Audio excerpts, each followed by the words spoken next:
Jobs రావడం చాలా tough situation అయిందండి. సో మీరు ఇంతకుముందు అన్నట్టుగా అప్ స్కిల్లింగ్ దానికి ఎలాంటి ఇంపార్టెన్స్ ఉంది?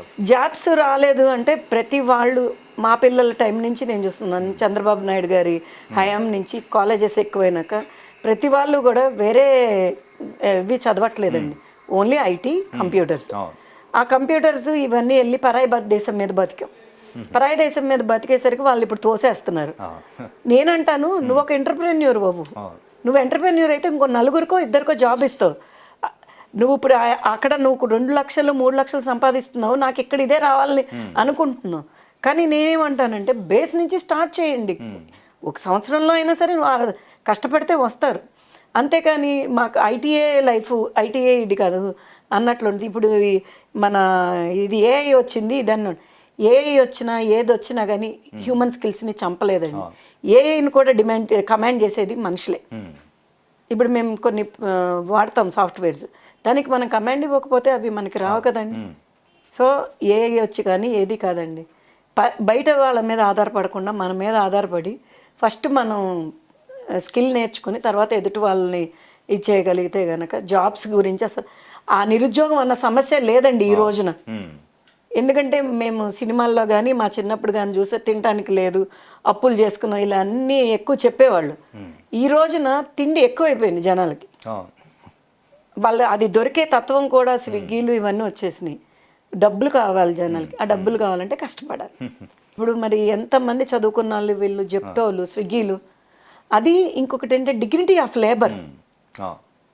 ఇప్పుడు నేను సంపాదిస్తుంది నాకు సరిపోవట్లేదు, ఇంకొకటి పక్కన పార్ట్ టైం చేసుకోవడానికి చేసేవాళ్ళు ఎంతమంది ఉన్నారు. నేను మార్నింగ్ టైం అది చూస్తూ ఉంటా, పిల్లలు వస్తారు, ఎంత అందంగా ఉంటారు, ఎంత రెప్యూటెడ్ స్టేజ్లో వస్తారు వాళ్ళు ఎవరు కూడాను ఫీల్ అవ్వరు. అలాంటి వాళ్ళని చూసి మనం ముచ్చట పడాలి, ఇన్స్పైర్ అవ్వాలి. డిగ్నిటీ ఆఫ్ లేబర్ని ఇష్టపడాలి. కష్టపడటం కంటే చాలా మంది ఇన్స్టెంట్ మనీ, అదే చెప్తున్నాను. సో దాంతో ఇబ్బందులు, ఫేక్ ఈగోస్. లోకం ఏమనుకుంటుంది, లోకం ఈరోజు చూస్తుందండి, రేపు మర్చిపోతుంది. మనకి తిండి లేకపోతే ఎవరు నేను అన్నీ చూశానండి, నా అప్స్ చూశాను, డౌన్స్ చూశాను. డబ్బులు ఉన్నప్పుడు నా చుట్టూతో ఉన్న 300 మంది 400 మంది, నాకు అవసరం వచ్చిన రోజు, నా పిల్లలకి చదువుకు అవసరం వచ్చిన రోజు ఒక్కళ్ళు లేరు. ఫ్యామిలీ సపోర్ట్ చేసింది. ఫ్యామిలీ కూడా మా అమ్మ అలా నిలబడి నన్ను అలాగ నిలబెట్టింది. ఆవిడ కూడా ఒక ఎంటర్ప్రెన్యూర్, మమ్మల్ని అలాగే పెంచింది.